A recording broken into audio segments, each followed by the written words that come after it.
Почитувани гледачи, добровечер. Имам навистина ретка чест и посебно задоволство да разговарам со писателот Владо Јаневски. А кога велам ретка можност, тоа е навистина така, бидејќи почитуваниот и драг писател, автор Владо Јаневски живее во Австралија и доаѓа најчесто еднаш годишно, обично во месец мај. Така беше и годинава и ја користиме ова негова посета на Македонија и оваа прилика да поразговараме со Владо. Владо, бидејќи ние се знаеме, јас ќе ти се обраќам на ти и моето прво прашање ќе биде, бидејќи ти си од Битола, овие денови престојуваше во Битола. Па како изгледа враќањето во родниот град, во родниот крај? Христо, благодарам за поканата. Од секогаш ми е посебен настан тоа кога ќе се вратам во Македонија, во Скопје, потоа во Битола, можност да се споредуваат тие два града. Да. И јас имаше известен период кога го предпочитав Скопје во споредба со Битола. Меѓутоа, ама си грешил. Во последно време ми се менува таа слика во корист на Битола од повеќе причини. И главно тамошниот живот во Битола некако посмирен, Битола ми изгледа некако по-питом град. Ми се допаѓа повеќе архитектурата тамо. Поголемиот дел од животот пред да заменам во Австралија го поминав во Битола. Битола сепак не е мој роден град, роден сум во Западна Македонија во Прострање. Меѓутоа само неколку месеци кажам на гледачите, тоа е Кичевско. Кичевско, да. Така. Меѓутоа во Битола сум го поминал поголемиот дел од својот. До колку години беше во Битола, Владо? До завршувањето на гимназија. На гимназијата. Да, и потоа отидов во Скопје да студирам. Тамо завршив факултет и се вработив известен период и потоа заминавме за Австралија. За Австралија. Сега, моето следно прашање ќе биде повторно поврзано со Македонија. Додека си тука, односно овде, во Македонија, вообичаено во последниве неколку години присуствуваш на средбата на писателите од диаспората, односно кои што живеат и работат во странство, што организира Агенцијата за иселеништво. Таму беше учесник. Минатата година беше организирана и ликовна колонија во Крушево и ти беше и таму. Во Охрид. Предминатата беше. Предминатата. Годинава имаше ли колонија? Не, годинава немаше колонија, имаше само средба на писатели. Писатели, поети и тие. Така.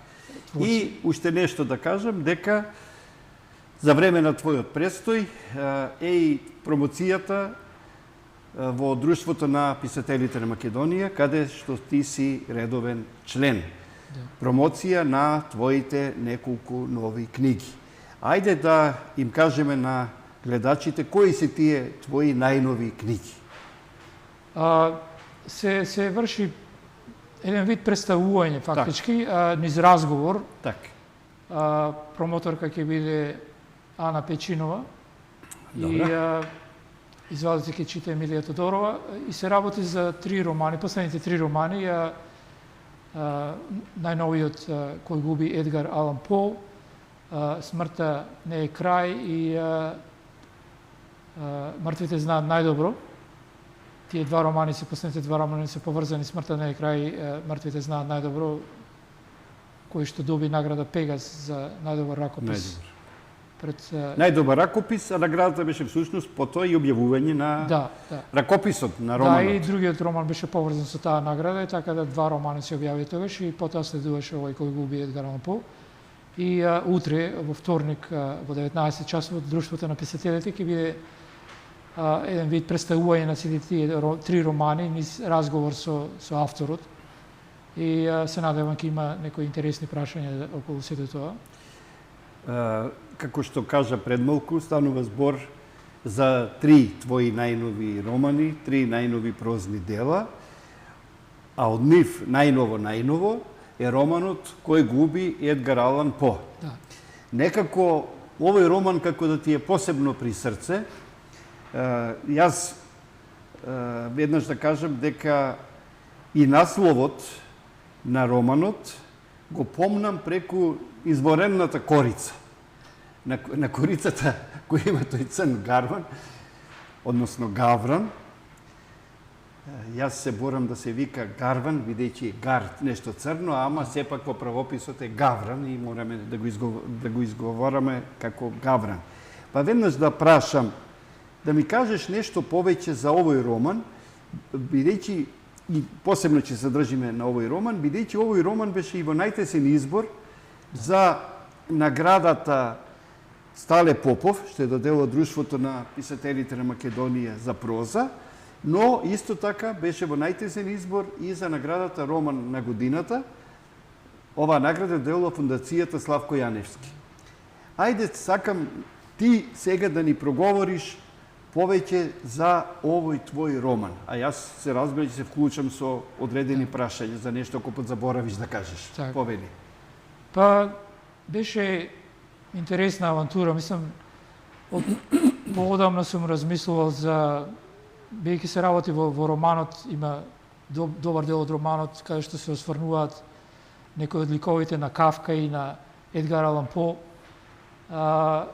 и поаѓајќи од себе си како, например, ликовен творец, не само како некој што пишува, се започна со коментар на некој пријател кој што ги гледаше моите цртежи и неколку пати спомна дека го потсеќаат на Кафка. На она што го читал за Кафка и на она што размислувал после тоа што бил Кафка, што направил, што напишал и она што може би го правеле тие ликови во тие романи. И гледајќи ги тие цртежи, секогаш го потсеќало, некои од тие цртежи секогаш го потсеќало на Кафка. Јас не сум ни размислувал до тогаш дека може би има нешто во тие цртежи што е кафковско. Да, дека подсетува, дека асоцираат на Кафка. Меѓутоа ме натера да размислувам за тоа и почнав да забележувам дека има нешто сепак. Потоа истиот пријател сакаше да напише нешто за Кафка и сакаше да искористи некои тие илустрации. Пријател од Индија беше некој. Так. И тоа веќе е друга приказна. Меѓутоа тука имаше искра за да се вклучи Кафка. Потоа ме заинтересира По како автор и како човек, кој што фактички испаѓа дека има прилично слични работи со Кафка, иако не биле современици, не живееле во исто време. Меѓутоа просто може да се гледат и како некој вид на близнаци во одредени периоди, иако живееле. По некоја коинциденција двајца да починале на 40 години, имале мистериозна смрт, повеќе за поможе, дека се каже дека има мистериозна смрт во споредба со Кафка, кој што умрел од туберкулоза, меѓутоа По е нејасно што умрел и таа нејаснотија од што умрел По ја искористи во романот. И во романот главниот лик се вика Феликс Рейнолдс и на умирање По неколку пати извикал Рейнолдс. Така да некои се сомневале дека можеби некој си Рейнолдс му направил нешто. Го убил. Готово. Да. И на тој начин се поврзани сите тие работи во романот и сега во романот не се работи стриктно за По или за Кафка, се работи за главниот лик Феликс Рейнолдс, кој што го пишува тој роман за Кафка и потоа го создава тој свет кој како писател, например, кога пишуваш нешто, создаваш некој свет во твојот роман и го оставаш на читателите да го толкуваат тој свет. И несреќната работа за Феликс како писател, пишувајќи таков роман, е тоа што еден од тие читатели буквално толкува некои работи и се обидува да го пронајде убиецот во тој роман, кој е убиецот на По. И една работа води кон друга, и работите пречи се комплицираат понатаму во романот и доаѓа дури до некоја осуда и доаѓа до некој процес, слично како во романите на Кафка, например, каде што некој е обвинет за убиство, иако романот е напишан, што се вели, за некој дејство во 21. век, така што има прилично огромна дистанца помеѓу тоа што му се случило на По во 19. век и сега во 21. век Феликс, авторот на тој роман, што го прави. Меѓутоа, сепак, некои читатели, толкувајќи ги сите тие работи на свој начин, го откриваат убиецот и покажуваат со прст на убиецот, иако на прв поглед нема смисла, тоа нема логика. Некој во толкава временска дистанца да биде обвинет за некој убиство од 19 век. Меѓутоа, доаѓаме на она што, например, денес се случува со човештвото, каде што се случуваат и најбизарни некои работи и се осудуваат други за најбизарни нешта, така да и се случува слично и во романот.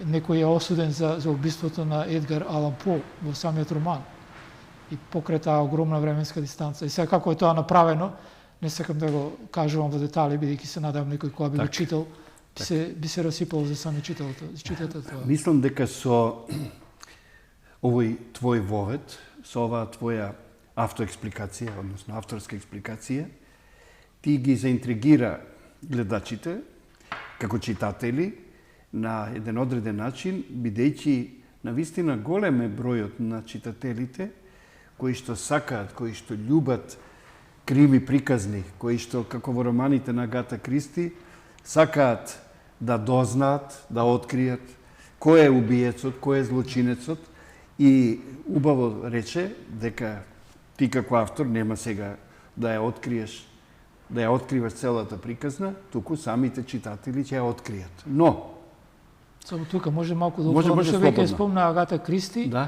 и спомна детективски романи. да.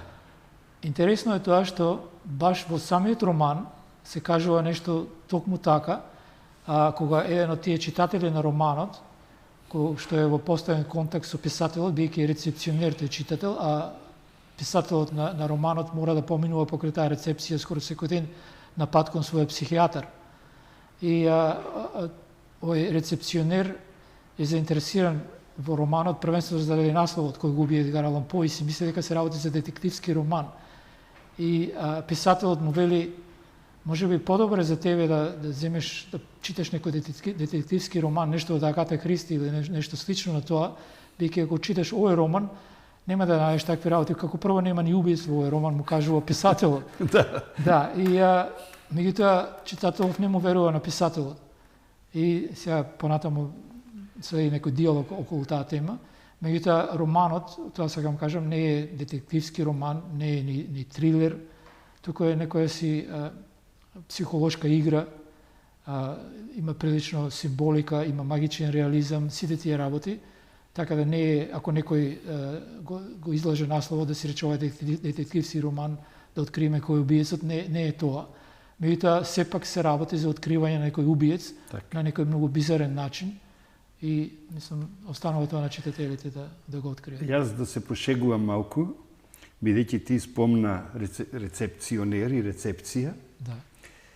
Јас сепак ќе се задржам на рецепцијата на текстот на твојот роман и веднаш ќе го надополнам, ќе го надградам моето прашање, бидејќи очигледно и не случајно ти сепак си се определил од една страна за Кафка, а од друга страна за Едгар Алан По. Да. Независно што тебе тоа ти го сугерирал некој пријател од Индија, сепак твоја авторска не само желба, туку и авторска моќ била во прашање за ти тоа сето да го создадеш, да го скроиш, да го напишеш, да го подготвиш, да го направиш овој роман. И јас не случајно ќе те прашам, бидејќи лично сметам дека твојата проза на вистина има одредени допирни точки, одредени коинциденции со Франц Кафка. Тоа е комплимент за секој автор, па и за тебе, бидејќи еден е Кафка и ретки автори можат дури и да наликуваат на Кафка, а не да бидат како Кафка. Во таа мистика, во таа метафизика што има кај Кафка, си се пронашол и ти. И јас сакам уште малку сега пак да говориме за Кафка, односно за кавкиското или кавкијанското во твојата проза. Пошироко, не само во овој роман. Колку тебе Кафка ти е лајт мотив, ти е инспирација, ти е поттик, бидејќи Кафка е синоним за еден мистичен свет, за заплети, за нешта што се случуваат во на така наречено невидливо поле, дури би рекол во подсвеста. Значи, една фантазија, една фантастика, една имагинација, која што стои рамо до рамо со реалноста, а сепак е толку многу далеко од реалноста, толку многу е нестварна, толку многу е изместена, што е олицетворение на едно врвно, раскажувачко, прозно мајсторство. Ајде за Кафка малку од твој агол. Тоа ми е омилена тема, не само како некој што пишува, како некој што слика и црта. Така. Меѓутоа, за разлика од сликањето, кога ќе направиш една слика, тоа е тоа што го гледа некој во споредба со кога ќе напишеш нешто, дали роман или расказ. Во сликата ќе представиш нешто, тоа може да изгледа темно и мрачно, меѓутоа не можеш да представиш во сликата нешто што ќе навестува некој излез, нешто позитивно. Пеки тоа е тоа. Да. Сликата не може толку да зборува колку што може да зборува некој расказ или роман. Ти во романот можеш да го земеш читателот со Иако себе. велат, извинувам, Владо, една слика 1000 зборови. Точно е. Меѓутоа сакам да го Така. заокружам ова со тоа што тие 1000 зборови, например, ќе се вратам пак на сликата, една слика 1000 зборови, меѓутоа тешко можеш да представиш нешто што е мрачно во таа слика и да навестува нешто позитивно сепак. Ако е превладува нешто мрачно во сликата, тешко ќе навестиш нешто дека има и некој мал издес и некој пресврт. Да, дека има зрак на надеж. Сликата е тоа, тешко можеш пресврти во сликата да доловиш. Меѓутоа имаш таа слобода кога пишуваш, например, некој расказ или роман, например, овој последниот, фактички заедничко за сите тие 3 романи што ги спомнавме, има тој го има тој свет на Кафка таму, на мој начин се разбира, и сега ќе кажам кој тој мој начин, одам кон тоа. Значи, за разлика од тој цртеж и таа слика, кога пишуваш, ти можеш да навлечеш, да го воведеш тој писател, тој читател во тој мрачен свет, во некоја метафизичка атмосфера, некој магичен реализам, меѓутоа се обидувам на крајот на сите тоа да навестам нешто позитивно на свој начин. Сега да не биде нешто патетично и да не што сега силно светнал ден и такви работи, го нема тоа. Меѓутоа дискретно даваш некоја мала опција каде што има некое светло. И во сите тие 3 романи главните ликови успеваат да се протнат во тој мал процеп и да излезат на крајот како нешто што ветува. И колку да пример тие да биле црни, например, во романот што доби наградата Пегас мртвите знаат најдобро, се работи за платен убиец, кој што убил не знам колку луѓе, меѓутоа се испоставува дека има нешто уметничко во него, нешто креативно. И има на крајот, сега не сакам да го раскажувам крајот, има на крајот нешто што е светло, не само за него како некој што е толку негативен, меѓутоа читателот ќе открие дека има нешто светло во него кога доаѓа кога станува збор за уметноста, има нешто светло за сите тие негови жртви што биле, на крајот се случува нешто што иако тие се мртви, например, добиваат уште една шанса на некој начин. Сега тоа треба да се прочита во романот да се види што се случило. Истото и во другиот роман Смртта не е крај. И најсилно тоа е изразено во овој последниот роман Кој губи Едгар Алан По, каде што писателот на тој роман Феликс Рейнолдс заглавува дали заради некој читател или заради нешто слично во некој си свет што го има, од кој што сака некако се излечи и е прилично темен, да речеме, и не ветува многу, меѓутоа успева на крај да се излече. Така да останува пак до читателот да открие што се случило. Тоа е разликата меѓу мене и Кафка, например, и меѓу мене и Едгар Алан По, бидејќи Едгар Алан По е прилично темен, прилично брутален. Токму тоа сакав да испаднеме поправедник кон Едгар Алан По, да не зборуваме цело време за Кафка. Ајде малку да тие компарации што почна да ги говориш. Па нема некој излез, нема некој излез во тие негови писанија, дали поеми, дали раскази или во она што го пишувал Кафка, се работи за нешто темно, мрачно, безсмислено, безнадежно, се работи за некој систем кој што е во некој распад, кај што имаш тешка администрација, ти си тотално изгубен во тоа. И јас можеби започнувам со тоа во романот, например, меѓутоа давам излез. И плюс тоа, кај двајцата, мислам, тоа е карактеристично, можеби кај Кавка е повеќе се работи, ги гледа тој тие работи преку ликовите, се нешто од надвор, не навлегува многу длабоко во внатрешниот свет на тие ликови. А кај мене, например, во сите тие 3 романи се навлегува прилично длабоко во личностите, до тој степен дури и се открива дека има тие најразлични некои имагинарни пријатели во тој нивни свети, не знам што, кои што се прилично реалистично представени. И тоа е разликата. Ако делумно се обидовме, се разбира, одговоривме зошто Кавка, зошто Едгар Алан По,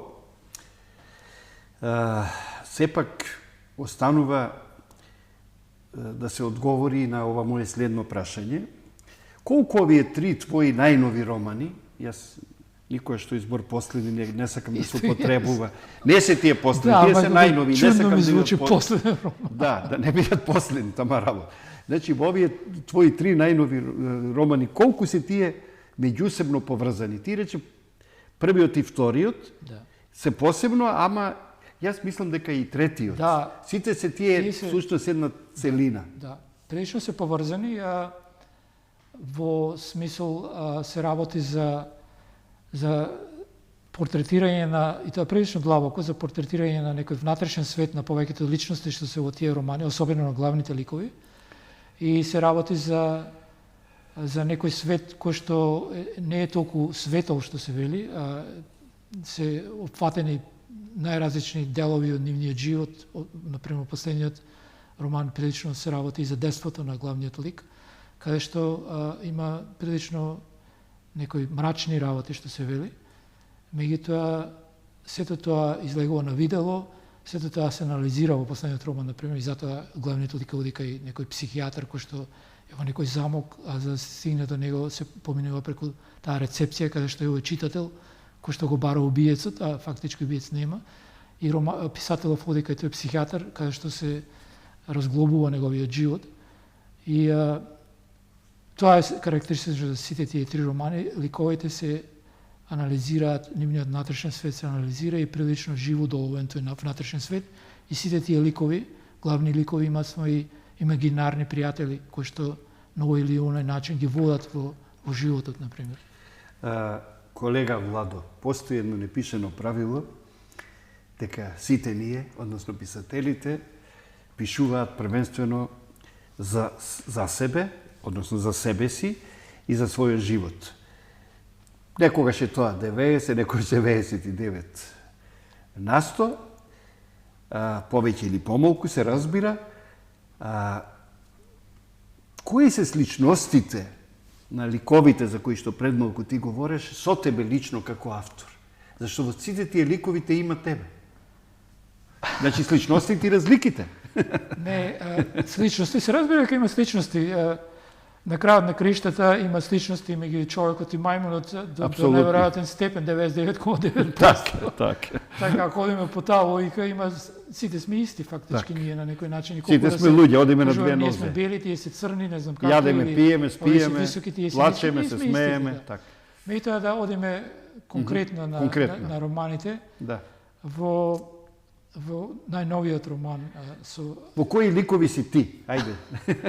Веројатно сум во сите помалку. Реков ја во сите си помалку. Можеби малку повеќе сум во последниот роман кој го би Едгар Алан По, тој Феликс Рейнолдс, писателот, например, во смисла повеќе надворешно. Не сум, да речеме, го немаме тој внатрешен свет, например, кој што го има тие ликови. Не психолошки, не психички, повеќе и надворешно. Например, Феликс Рейнолдс пишува, е писател, и јас сум писател, тој слика исто и ја сликам. Да. Има некои теми што ги слика што исто потсеќаат можеби на Кавка, можеби и за тоа се заинтересирал тој да го обработува тој проблем во неговиот роман. И горе-долу тоа се сличностите. Значи има некоја поведовна точка и тука запирам. И сега не користам, например, епизоди од мојот живот. Дури ако користам нешто што може би малку од малку навестува на нешто од мојот живот, е тоа чисто како некој си конструкција, како некој скелет или како некоја парче коска од нешто што се вели. Например, кога вршиш некои скопини и најдеш парче коска од некој си кој што починал пред 2000 години и модерната наука е има таа способност од еден зап што се вели ќе најдат и на основа на тоа да го изградат цел лик на човек преку ДНК, преку било што.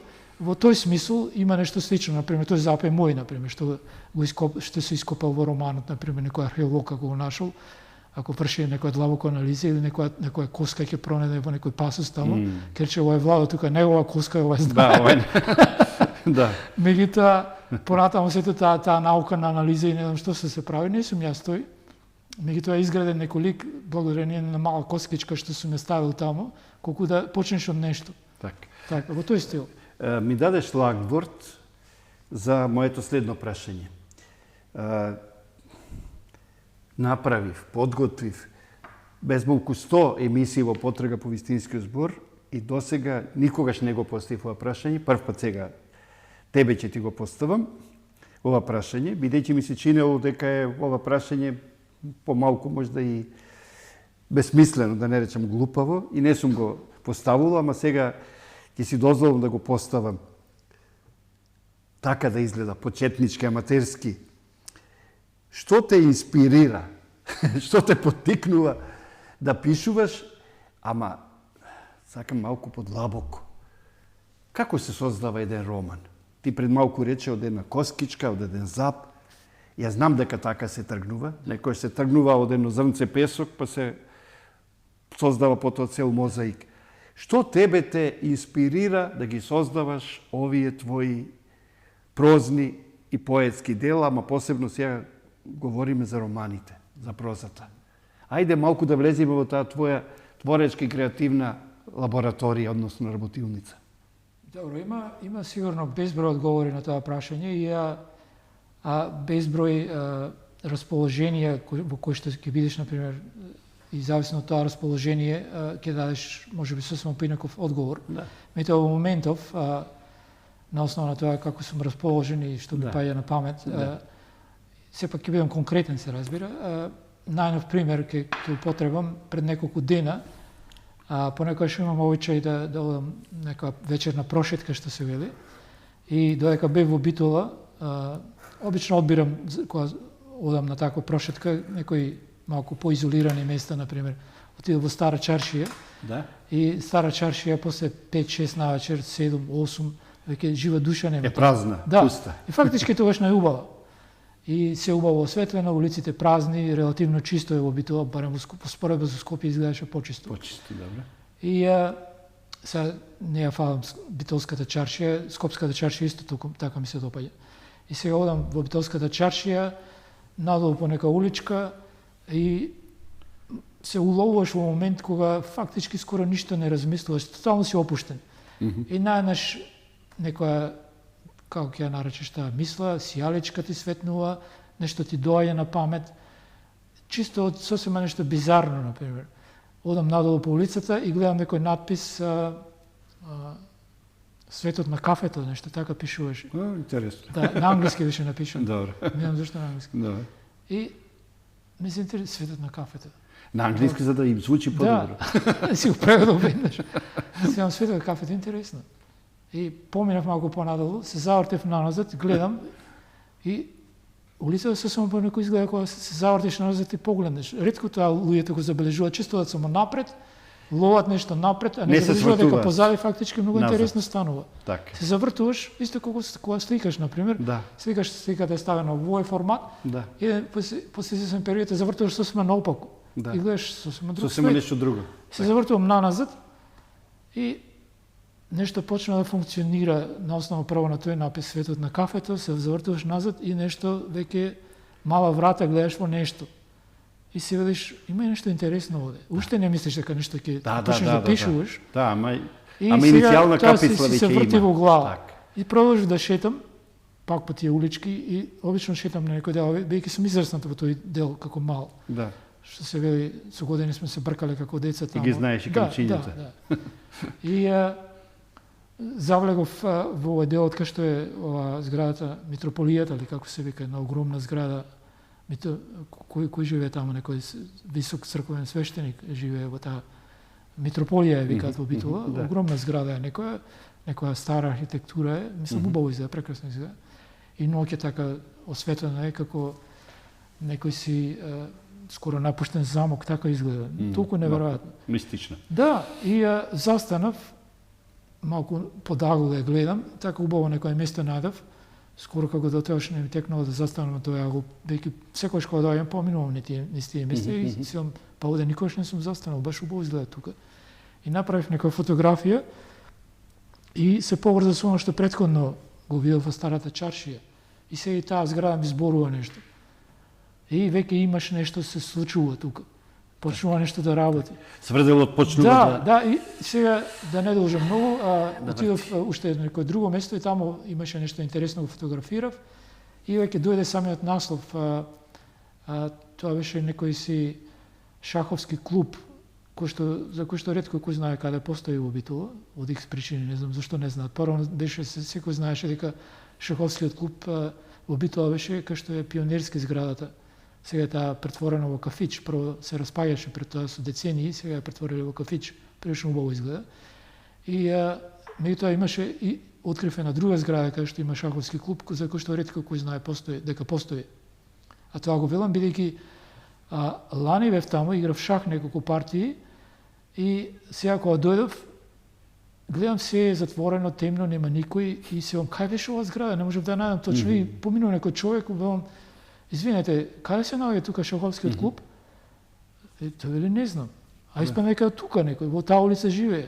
Да. Затоа е мистериозен шаховски клуб за кој што никој не знае дека постои. Да. И неколку дена после тоа успев да го најдам шаховскиот клуб. Беше таму, на ќошот, баш кај што разговарав со човекот. И сега да завршам, тоа е, например, идеја за роман. Тука веќе и насловот ми дојде, бидејќи се работи со шаховски клуб, најсоодветна фигура во шахот ми се види за ловец, например. Во светот на ловецот нешто така ќе биде или. Значи еве полека се навестува, се надзират по еден роман. Може и така да биде, да. Светот на ловецот, во светот на ловецот. Не само старата чаршија, не само старите улици. Воопшто, посебно градовите. Градовите се лавиринти. И ние често велиме не си ја познаваме државата, не сме биле на тие и тие планини, тие и тие врвови, не си ги знаеме сите езера, природни вештачки, не си ги знаеме сите села, многу нешта ние неаме допрено, неаме видено. Но, и самиот град во кој што цел живот ќе опоминеме, сеедно дали е Скопје, дали е Битола или некој друг град, содржи толку многу темни и тесни улички, толку непознаници, толку историја, толку минато, толку традиции, толку несекојдневности, толку мистика, што автор доволно е понекогаш само обратно да гледа, како што рече ти пред малку, да не оди по истата улица, само да рече, ај сега обратно. Секогаш врам во овој правец, ај сега обратно да погледа. И тогаш ќе го види обратното, ќе види нешто што дотогаш никогаш не видел, не доживел, ќе се соочи со едно сосема ново искуство. И на тој план ти проговори пред малку, рече, фотографирав. Со што фотографираме? За да го вековечиме мигот, за да го спасиме од заборав, за да остане трајно она што е неповторливо, бидејќи тоа што во еден миг се фотографира, друг пат можеби никогаш нема да се случи, нема да изгледа така, или фотографираме за да го понесеме тоа како спомен, како некој материјал и како доказ, како потврда дека токму таму сме биле и токму така тоа сме го виделе, тоа така изгледало. Дали тебе фотографијата ти помага подоцна како албум на стари фотографии, како некое сведоштво, некоја потврда, некој доказ за изминатиот пат од твојот дел од твојот живот. Што е за тебе фотографијата, Водо? Како ти ја доживуваш? Фотографијата може да биде многу што се разбира, меѓутоа за жал често пати само се прави таа фотографија и останува некаде, дали во некој мобилен телефон или во некоја камера или некој компјутер каде што ќе се симне и ќе се заборави. Отворена. Најчесто кога се прават стотици фотографии, може би човек треба да прави многу помалку фотографии и тогаш се позабележителни. Да, поселективни. И меѓутоа самата фотографија може многу што да значи. Мене најчесто правам некои такви фотографии каде што не се обидувам да бидам некој перфекционист, не се обидувам да биде по некој агол, например, хоризонтот да не биде искривен или да избегнувам некоја идеализација, технички идеално. Да нема некој луѓе во некој движење, па малку некои изрази кои што не одговараат за фотографијата. Тие баш можат да видат, тие работи можат баш да ја оживеат фотографијата и да бидат интересни и понекогаш да те инспирираат баш токму тие некои неправилности, да почнеш нешто од таа фотографија.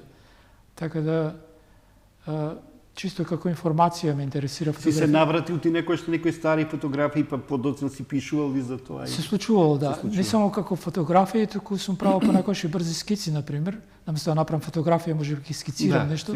На iPad-от, например, дигитална форма, ќе скицираш нешто и дури ќе направиш и текстуални забелешки некои на скицата, кои што понатаму се надеваш дека ќе ги оживееш во нешто што кога ќе пишуваш.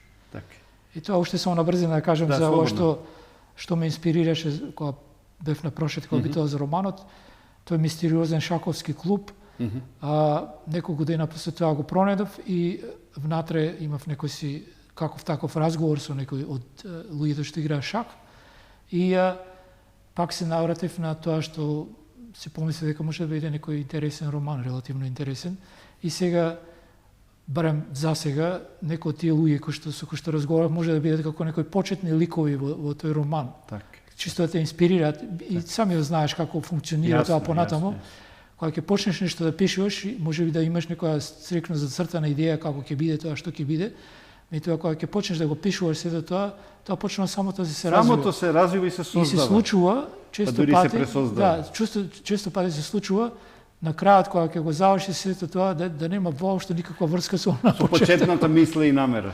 Така да тоа ми беше зборот за уште. Добро, мене ми е драго што токму твојата родна Битола овој пат била инспиративна, поттикнувачка за тебе и гледам дека си сега ти во светот на шахот, односно во светот на ловецот и веќе почнува да се одврзува тоа клопчето на Ријадна, клопчето на Владо, клопчето на шахот, клопчето на ловецот.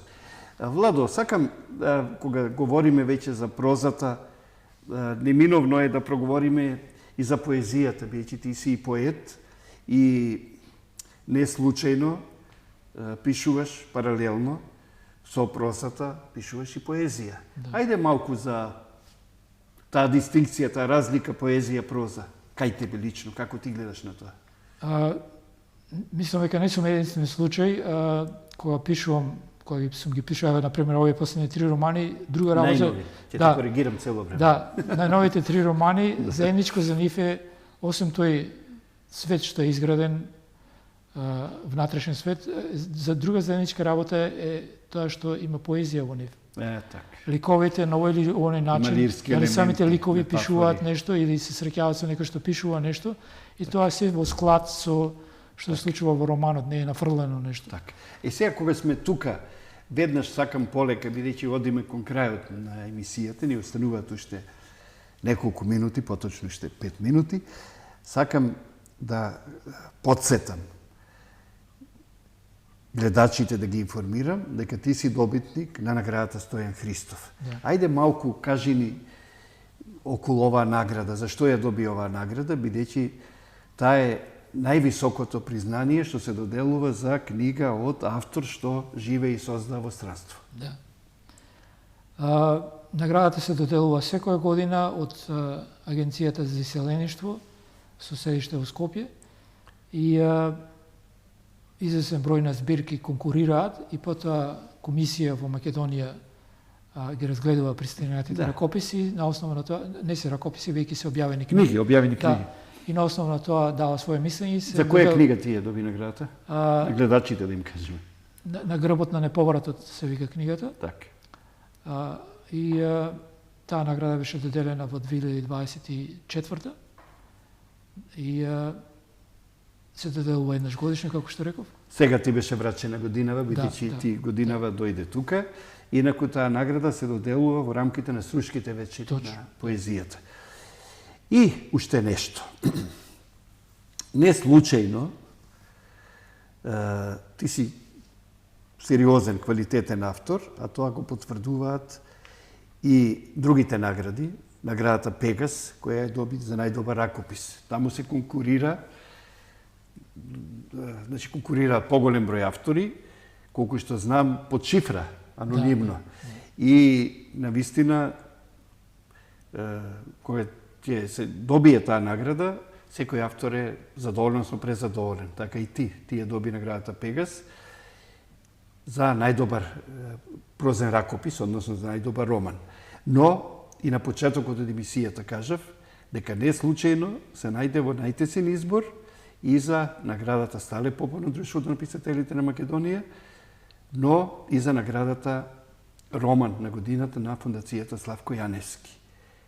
Ама остана уште едно прашање за тебе, кое што цело време го спомнуваме.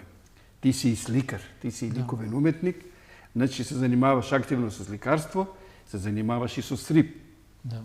Секој вторник во Нова Македонија излегува твој стрип во прилогот Колибри. Владко Јемче, односно Палавковците Владко Јемче. Тоа си ти и твојата сопруга Емилија Тодорова. Добро, инспирација. Инспирација, така. Ајде малку за сликарството и за стрипот и со тоа завршуваме. Па, сликарството, кога станува збор за пишувањето, например, се забележува и дури во моите книги, тоа кориците на книгите, например, скоро на сите романи што сум ги направил и ова што беше поетската книга и поетската книга на Емилија Тодорова исто беше корицата изработена од мене. Така да и на тој дел се забележува мојот сликарски допринос. И тоа во слободно време кога имам сакам да застанам пред платно да сликам и тоа. Во романите и во поетските збирки сликаш со зборови, а ваму сликаш со линии, бои и други изразни средства. Последно време сакал да некел мора да се користиш и со најразлични дигитални помага, особено кога постојано си во патување, во движење.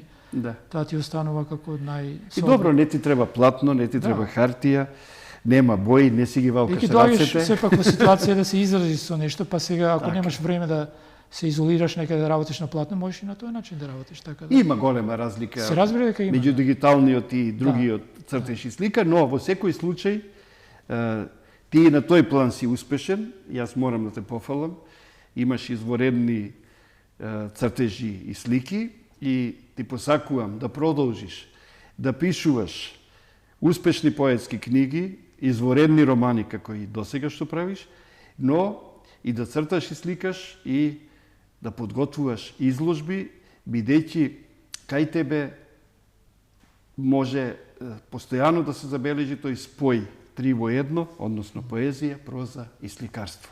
Ти благодарам што беше гостин во оваа емисија, еве и со рака.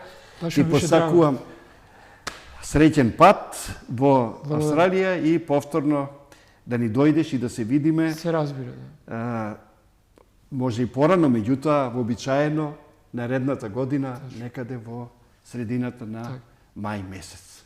Благодарам, Владо, уште еднаш за овој разговор. Благодарам, Христо. Баш се радувам што повторно се видов на овој начин.